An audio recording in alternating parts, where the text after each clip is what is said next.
ఈ రోజే డౌన్లోడ్ చేయండి. మీ ఫేవరెట్ షోస్ చూడండి. నా రుక్కు ఏమున్నాదో మీకు కూడా తెలుసు కదా సారో. వాళ్ళ అమ్మ నాన్న కలిస్తే గాని నన్ను పెళ్లి చేసుకోను అని ఉండాది. అంటే దానికి మాత్రమే అమ్మ నాయన ఉండారా? వాళ్ళు మాత్రమే విడిపోయి ఉండారా? మా అమ్మ నాయన కూడా దూరం దూరంగానే కదా ఉండారు. వాళ్ళు కలిసి ఉండాలని నాకు కూడా ఉంటది కదా సారో. అందుకే రుక్కు నన్ను వదిలి ఉండలేదని తెలుసు కాబట్టే మా నాయన వస్తేనే ఈ పెళ్లి చేసుకుంటానని చెప్తా ఉండా. ఏ ఇంట్లో అయితే మా నాయనకి చీత్కారం జరిగిందో ఆ ఇంట్లోనే మా నాయనకి సత్కారం చేయిస్తాను. ఏ ఇంట్లో నుండి మెడపెట్టి గెంటేసినారో ఆ ఇంట్లోకే సకల మర్యాదలతో పిలుచుకొచ్చేలా చేస్తాను. వీడిక్కడుండడం మంచిది కాదు. వీడినిక్కడి నుంచి పంపించేయాలి. చూడానంద్, నీకు జరిగిన అన్యాయం చాలా పెద్దది. నీ ప్రేమ కథ విని నీ ప్రేమకి సహాయం చేద్దాం అనుకున్నావు. కానీ ఇప్పుడు నీకు జరిగిన అన్యాయం విన్నాక నీ పగకు కూడా సాయం చేయాలనుకుంటున్నావు. మీ నాయన ఎక్కడున్నా మేం తీసుకొస్తాం. మా నాయన్ని ఎవరో కిడ్నాప్ చేసి ఉండారని చెప్తూ ఉండేది మా అమ్మ. కొంపతీసి కిడ్నాప్ చేసింది మీరేనా? మేమెందుకు చేస్తాం ఆనంద్? నీకు సాయం చేస్తామని మాటిచ్చాం కాబట్టి మీ నాయన్ని తీసుకొస్తాం అంటున్నాం. నాకొక డౌట్. సీఎంకి అక్కయ్యుండి సీఎంకి సాయం చేయకుండా ముక్కు మొహం తెలియని నాకెందుకు సాయం చేస్తున్నారు? అసలు నేను మిమ్మల్ని ఎందుకు నమ్మాలి? ఎందుకంటే సీఎం వల్ల మేము కూడా అన్యాయం అయిపోయాం కాబట్టి. నీ పగ చల్లారితే ఈ ఆస్తి మాకు దక్కుతుంది కాబట్టి. అయితే ఓకే. సరే, నువ్వు పెళ్లికి రెడీగా ఉండు. మీ నాయన్ని ఎక్కడున్నా మేము వెతికి తీసుకొస్తాం. అప్పటి వరకు నువ్వు టచ్లో ఉండు. అట్లానే ఉంటా. ఇంక నేను పోతా. ఆనంద్ ఆనంద్ ఆనంద్, ఒక్క నిమిషం. ఇంకో ముఖ్యమైన విషయం.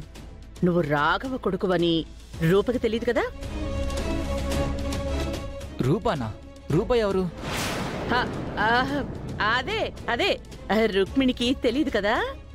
తెలీదు. అలాగే రుక్మిణికే కాదు, ఈ ఇంట్లో వాళ్ళు ఎవ్వరికీ తెలియకూడదు. ఎందుకంటే ఈ ఇంట్లో మీ నాన్న మీద అందరూ పగబట్టున్నారు. ఇక్కడెవరికి చెప్పకు, సరేనా? అలాగేనండి. ఓకే, ఇక నువ్వు బయలుదేరు. వస్తానండి. వస్తాను సార్.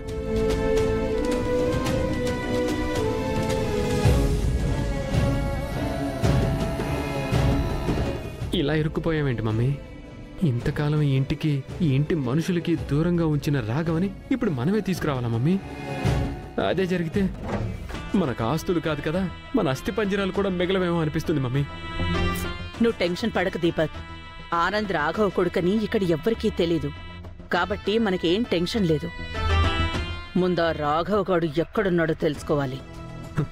అది తెలిసినోడు ఒకే ఒక్కడున్నాడు, అది జీవన్. మనం జీవన్ని కలిసి విషయం చెప్దాం. ఆస్తి మనకి దక్కగానే జీవన్ని బయటికి తీసుకొస్తామని చెప్దాం. ఆ రాఘవని మనకి అప్పజెప్పమని అడుగుదాం. రాఘవని మనకు అప్పజెప్పడం వరకు ఓకే మమ్మీ. ఆ తర్వాత ఏం చేస్తాం? రాఘవని ఆనంద్ దగ్గరికి తీసుకెళ్దాం, పెళ్లికొప్పిద్దాం. కానీ పెళ్లి మండపానికి గాని ఈ ఇంటికి గాని రాఘవ రాకుండా జాగ్రత్త పడదాం దీపక్. ముందసలు జీవన్ ద్వారా రాఘవని కలుద్దాం రా. మనమేంటో రాఘవకి తెలుసు కాబట్టి వాడిని మన గుప్పెట్లో పెట్టుకుని మనం చెప్పినట్టు ఆడే ఆట బొమ్మలా వాడుకోవచ్చు. అయినా తేడా వస్తుంది అంటే అప్పుడు లేపేద్దాం. సరే పద, జీవన్ దగ్గరికి వెళ్దాం. మమ్మీ, జీవన్ మనల్ని నమ్ముతాడంటావు మమ్మీ? గుడికెళ్లే భక్తులకి గుడిలో ఉన్న దేవుడు మాత్రమే దేవుడు దీపక్. కానీ గుడి మెట్ల మీద కూర్చున్న వాళ్ళకి గుడికొచ్చే ప్రతి వాళ్ళు దేవుడే. దేవుళ్లాంటి వాళ్లే కదా వీళ్ళకి దానం చేస్తారు. ప్రస్తుతం జీవన్ పరిస్థితి కూడా అదే. జీవన్ విషయంలో ఇప్పుడు మనం దేవుళ్ళం. పద వెళ్దాం. అదమ్మా జరిగింది. నేను రాజు కలిసే ఈ నాటకం ఆడుతున్నాం. రా ఆనంద్.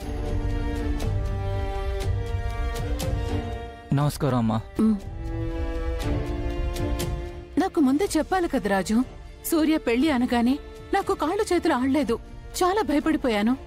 నువ్వేం భయపడకమ్మా, అంతా మేం చూసుకుంటాం. అమ్మగారు, మీకు చెప్పడం మర్చిపోయాను. ఆనంద్ ఎవరో కాదు అమ్మగారు, మన రాఘవ్ కొడుకు.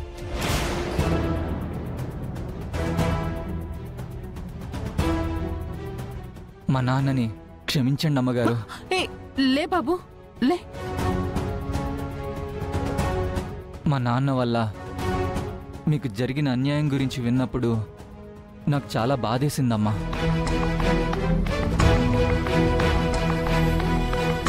మా నాన్న నిజంగానే తప్పు చేశాడు. ఇందులో మీ నాన్న చేసిన తప్పే ఉంది ఆనంద్. విజయాంబిక మీ నాన్నని నన్ను అలా ఇరికించింది. మీ నాన్నని ఏ ప్రలోభాలకి గురి చేసిందో ఏమో తెలియదు, కానీ మీ నాన్న కూడా వాళ్ళు చెప్పినట్టే చేశారు. అలా చేయడం కూడా తప్పే కదా అమ్మగారు. ఆయన చేసిన తప్పు వల్ల మేము శిక్ష అనుభవిస్తూనే ఉన్నాం అమ్మగారు. మా నాన్న కూడా శిక్ష అనుభవిస్తూనే ఉన్నాడు. ఏ తప్పు చేయని మీరు కూడా శిక్ష అనుభవిస్తున్నారు. దీనంతటికి మూల కారణమైన విజయాంబిక మాత్రం ఎలాంటి శిక్ష అనుభవించకుండా హ్యాపీగా ఉందమ్మా. మా నాన్న చేసిన తప్పుని సరిదిద్దుకునే అవకాశం రాజు అమ్మాయి గారి వల్ల నాకొచ్చింది అమ్మగారు. అందుకే నా వంతు సాయం నేను చెయ్యాలని ఈ నాటకంలో భాగమయ్యాను.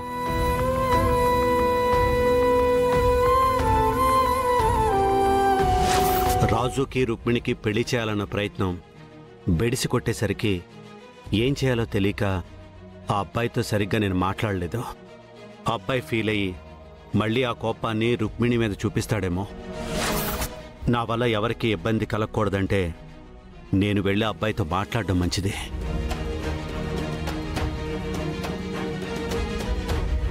మీరు చేస్తున్న ప్రయత్నం బాగుంది, కానీ సూర్యకి ఆనంద్ రాఘవ కొడుకని తెలిస్తే ఇంకేమైనా ఉంటుందా?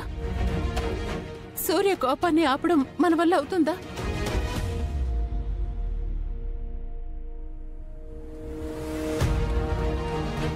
చంద్ర, అన్నయ్య, మన రుక్మిణి చేసుకో అబ్బాయి వచ్చాడు కదా, వెళ్ళిపోయాడా?